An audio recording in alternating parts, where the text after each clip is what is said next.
Good evening, everybody, and welcome back to Time with Chaplain Ken. I'm your host, Chaplain Kenneth. It's been such a long time that I've done one of these. I've been doing some things around the house that needed to be done. A big honey-do list was redoing my kitchen, so I'm done with that. And yeah, it was a lot of hard work. Boy, it was tough, but it's done and complete. The wife is happy. I'm happy, and it's looking really, really great.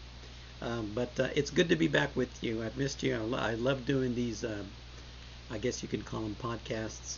But what we're going to be doing this time around is getting back into a book that's called Get Out of Your Own Way. It's a book written by Mark Goulston. He's a psychiatrist, and Philip Goldberg also. They wrote this book on self-defeating behaviors, and we're going to go through those. We're going to look at what self-defeating behaviors are. He mentions in the book that the main reason that people have a need to go to therapy a lot of times is because of self-defeating behaviors. They work against your best interests. These are behaviors that we do that are almost even subconscious. I mean, we just do them by rote. They're immediate. We learn them from a very, very young age, but we'll get into that later. But they work against you. They work against your best interests. They work against your desires. They create more problems than they solve, and you end up becoming your own worst enemy. Have you ever heard those words before? Have you ever realized that you are your own worst enemy? You know, when I worked in drug treatment, it was very common. Self-defeating behavior was the addictive behaviors that were so prevalent in that society that, yeah, they just didn't know it. They didn't see it until somebody was able to show them. So these are the behaviors that we do over and over and over again, and we keep kicking ourselves going, what did I do that again for? Over and over. And we learn these, like I said, from a very, very young age. We create them. So if you know what they are, if you've learned, if you're self-aware and you know what they are, great, great. Learning about them is part of the deal. Learning how to stop them, that's the tricky part, you know, because we can learn self-awareness. In recovery, they say avails not much, because if you know what you're going to do ahead of time and you still do it anyway, well, what good is that? If you know if you go someplace and you're going to get yourself in trouble and you go anyway, what good is that? If you know how you're going to behave around certain people and yet you still go around certain people, what good is that? So sometimes knowing those self-defeating behaviors, it's a good thing, but sometimes it's not, because if you don't know how to stop the behavior, change the behavior, then you'll continue to exhibit the behavior and you'll still continue to sabotage your life, your peace, your marriage, your relationships, your work, your church. Yeah, your church. And yeah, I'll touch on that once in a while, because you know me. I don't leave. I don't leave anything unturned. I'll be honest with you. I promise to do that with you as we study this book. Again, it's this book. If you ever go to the bookstore, Get Out of Your Own Way. And it's a pretty good book. It's a small book. It's not much to it, but good stuff. You know, I always find that the practical stuff is good. The small books like this, they're always good to read, because our behaviors, you know, we need to learn how to look at ourselves and realize what we're doing, whether it's hurting or whether it's beneficial. So when looking at this book, and we're gonna learn some things together. Self-defeating behaviors tend to linger for years and years that, if not challenged, they can metastasize and leave us in our later years sad and dejected, and have that feeling of, man, I wish I could have done things better. Have you ever had those feelings before? Sometimes you don't have to wait till you're in your older years either. Sometimes you can look at your life even today and say, yeah, I wish I hadn't done that, and not know what to do with it. And it's difficult. It's very frustrating. So imagine yourself in those last days. Imagine that you're estranged from your family. I know of a gentleman who had 4 sons, and he's estranged from them, and he lives in a completely different country altogether and has no contact, kind of written them off. It's a sad thing to realize. Sad thing to realize and not know how to change it, not know what to do about it. Well, I hope that as we go through this series, in this book, that you can begin to turn the tide on these behaviors, and even the thought processes that contribute to the behavior, because you know how thoughts and actions, they go hand in hand. Thoughts and the feelings come first, and then the behavior comes right after that. So if we can pay attention to all those things and learn some things about ourselves, we can, yeah, cut it off at the knees and change, make a change in ourselves by God's grace. So imagine yourself estranged from your family and friends, and because of a self-defeating behavior, you pushed them all away, or you've had friends that don't talk to you anymore, or you find that you just can't get along with people all of a sudden, and all that's left is to point fingers at them because you don't know how to look at yourself. So today we're going to start looking at ourselves, and I want you to start looking at you. I don't want you to think about somebody else down the street or across the pew from you or the cubicle. This is about you, learning about you and figuring out what's making you tick. All right? And that's a struggle, I know. It's tough work, getting into your own head and figuring out why you do the things that you do. That's what therapy is all about. And this self-defeating behaviors, people that finally get frustrated, they come to a therapist perhaps, and they start talking about it, and they start getting solutions to what they're going through. So this series can help you do that. And I hope what you learn with me as we go in week by week, then we can learn together. So why do we have them? The author says that we have self-defeating behaviors because we're not learning life's lessons, the lessons that life is teaching us. We tend to go through the same things over and over and commit the same problems, same mistakes over and over, what the world is trying to teach us. And we don't learn it. It's the difference of having victory, the victory of impulse over awareness. These are just a few of what they might look like in your experience. The victory of impulse over awareness, the victory of immediate gratification over lasting satisfaction. The victory of relief over resolution is what having a self-defeating behavior does. In other words, we impulsively go through life, and instead of recognizing, what is happening around us, we impulsively react to a situation, a trauma, a problem, a slight, something that happens to us that we're not comfortable with. And so we impulsively jump into there to try to fix it, or combat it, or protect ourselves from it. More about that here in a second.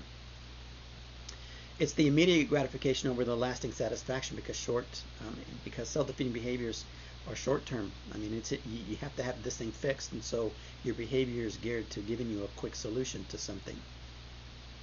And it may even sound intelligent to you, but it doesn't work. And relief over resolution. And this leads into the next point, that self-defeating behaviors are a coping mechanism, and coping mechanisms are things that we do to protect us. How we address life and how we take life by the horns and how we respond to life and what we do is all about protecting ourselves. And so as we are trying to protect ourselves, we're trying to reduce our tension, we're trying to alleviate ourselves of the situation, whatever it is. And like I said earlier, it even seems logical and expedient. That's what he points out in the book. It may even make sense to you that what you're doing, this self-defeating behavior, may seem logical and prudent, when in reality it's not. It may relieve the tension temporarily. It may get you away from that situation for the moment.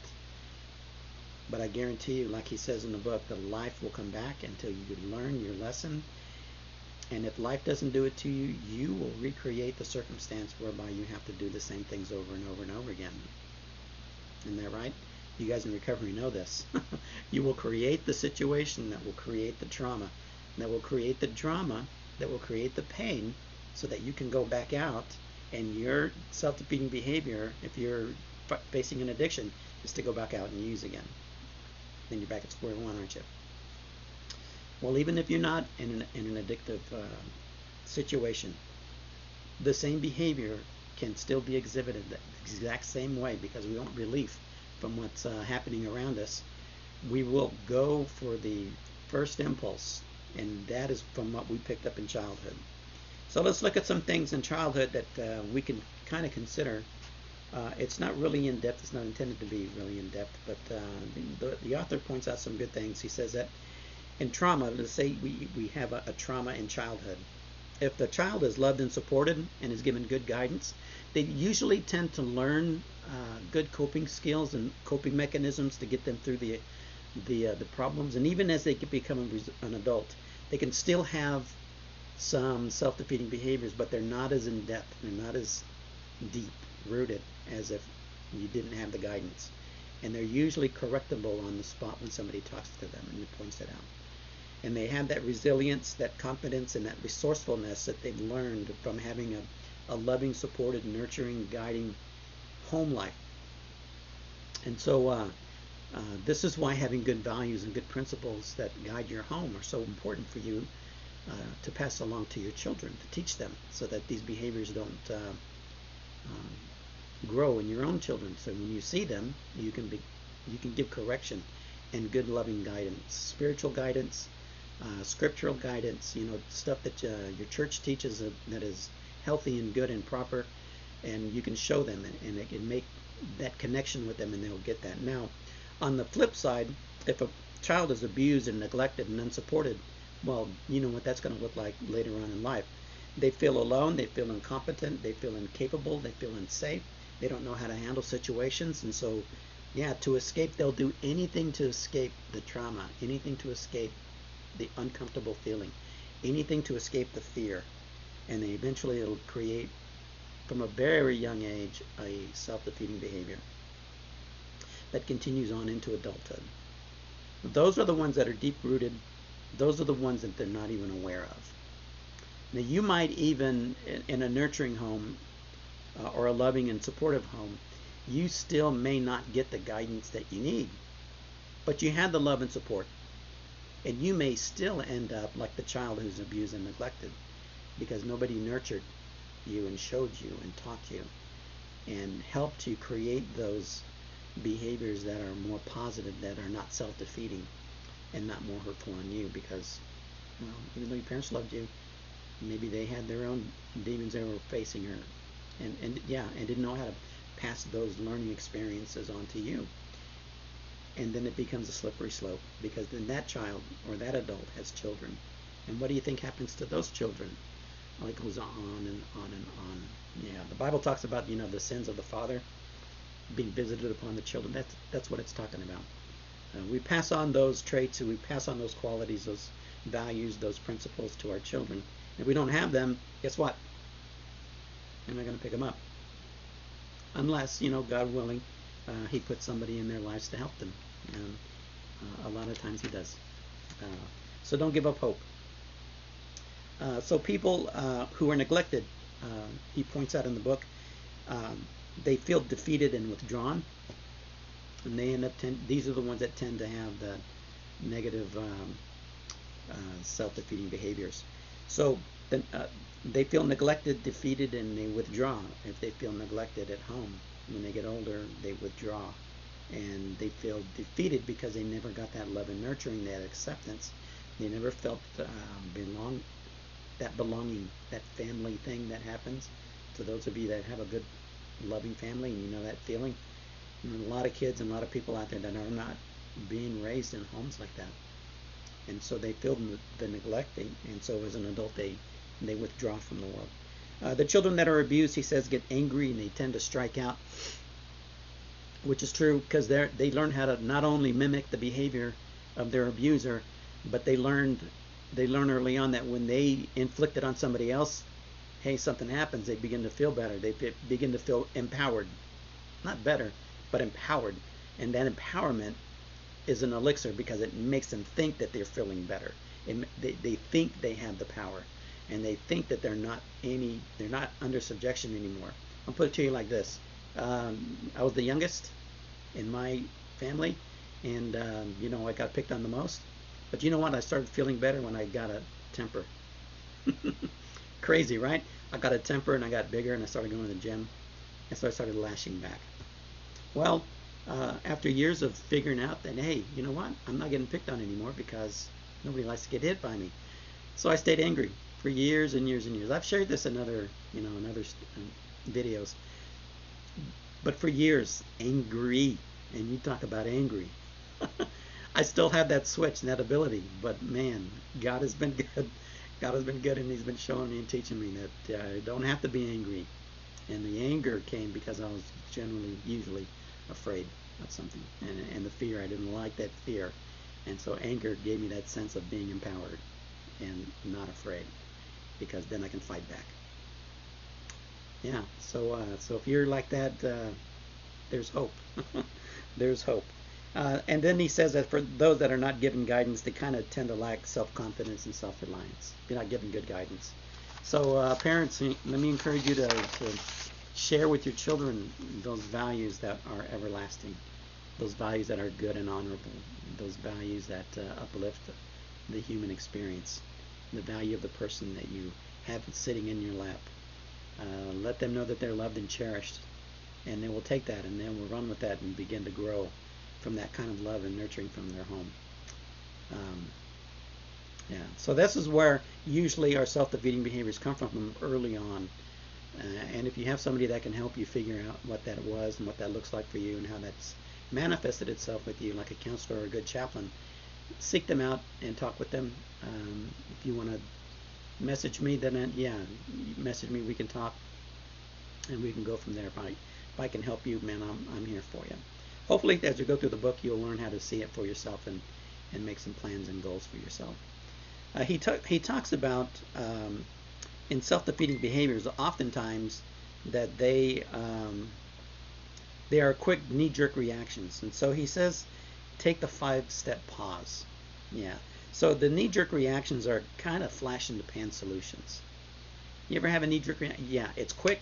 You jump on something, you hit it, and you think, okay, good, I fixed it. How many guys have done that? Let me see your hands. I can't see your hands, but you know what I mean. Yeah. Quick answer, quick response, quick argument, win the argument, argument's over, and you're gone. So is the friendship. I've experienced that, even as a young Christian, I used to argue and argue and argue and win my arguments because I'm a good debater. I'm a good arguer. But God has shown me that I needed to get rid of that and get it out of the way because I never won any persons. Won arguments, plenty of them, but I just didn't win any souls. And that's not the way it works. So I thought to myself, why am I doing that? Why do I have to argue so much? Well, it's because I was afraid of losing what I believed God had given to me. And so as I continued to argue, I felt, in my experience, I was defending my truth, what God has shown me, and what I believe. And so, because it was very personal for me, what I learned. But it was fear-driven. I didn't have the confidence, apparently. I'm doing some retrospective thinking here on the spot. So, and this is what we need to do for ourselves, is think about, why am I doing that? Why do I do that? And part of defeating the self-defeating behaviors is getting into our own junk and realizing where are they coming from and what is the insecurity, what is the fear about, what is going on with me that I have to act this way. Even though I think I'm acting nobly, if I'm not making good progress relationally with people, and it's not benefiting anybody but me, then I have to stop and think and say, well, wait a minute. Something is off, right? Yeah, so God showed me that, right? And He can show you too. So He says there's 5 things you can do. He says, number 1, to keep from doing the knee-jerk reactions. He says, increase your physical awareness. One of the good things to do, he says, is to stop and notice the physical sensations when you're going through something. Notice your hands. What are your hands doing? Where is this feeling coming from? Is it in your stomach? Is it in your head? Is it in your breathing? Is it in your chest? Is it in your neck? Are you getting tense back here? Are you starting to get a headache? Are you doing this number? Because once you realize that and you start seeing the physical signs, you then do the next step, and that is to increase your emotional awareness. You begin to ask yourself, why am I tense? What's going on with me? What's happening around me? Why am I angry? What am I afraid of? What's going on around me that's making me feel like I'm not in control anymore? What insecurities is being tapped? This is me speaking on my level. It may not be that deep with you yet, but as you think about it, you begin to realize, okay, where's my coping mechanism taking me? This is, when you do things like this, you might hear this and go, well, that's going to take forever. Absolutely. Because knee-jerk reactions, man, flash in the pan, quick, in and out.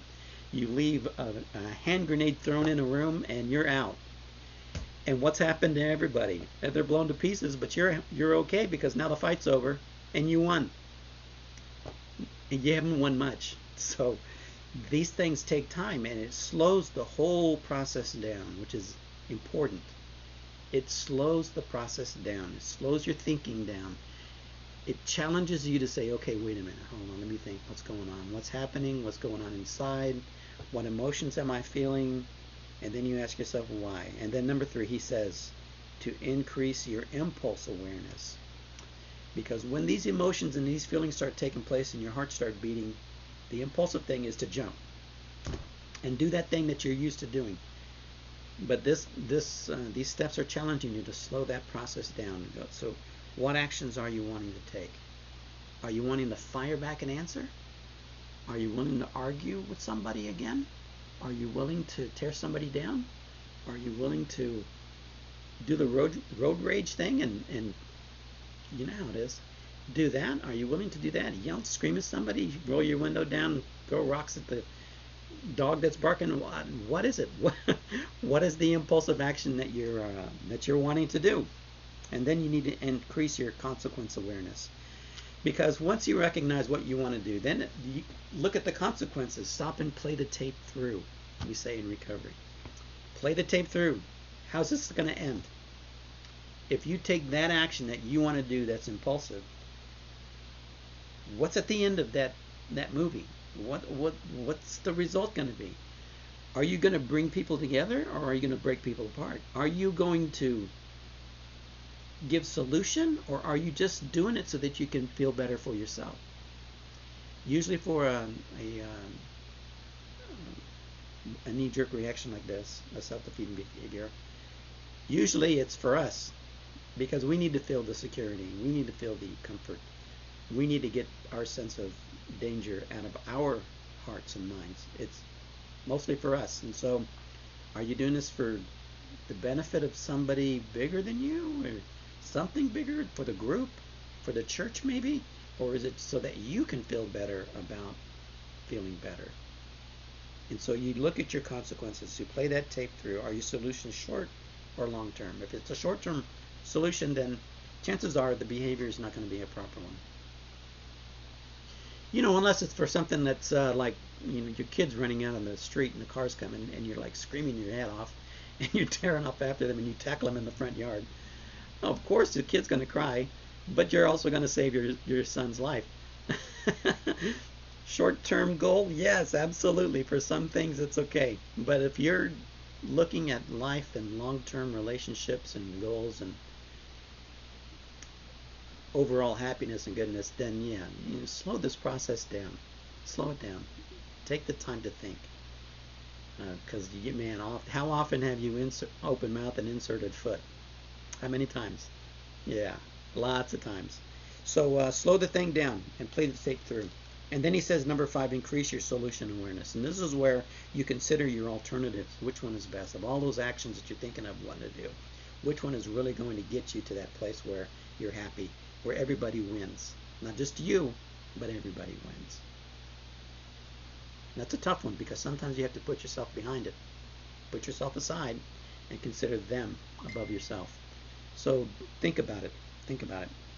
So when you're working through self-defeating behaviors, please recognize that it's difficult to let go of that behavior, because think about it. If they've been long-term, then they've become your security blanket.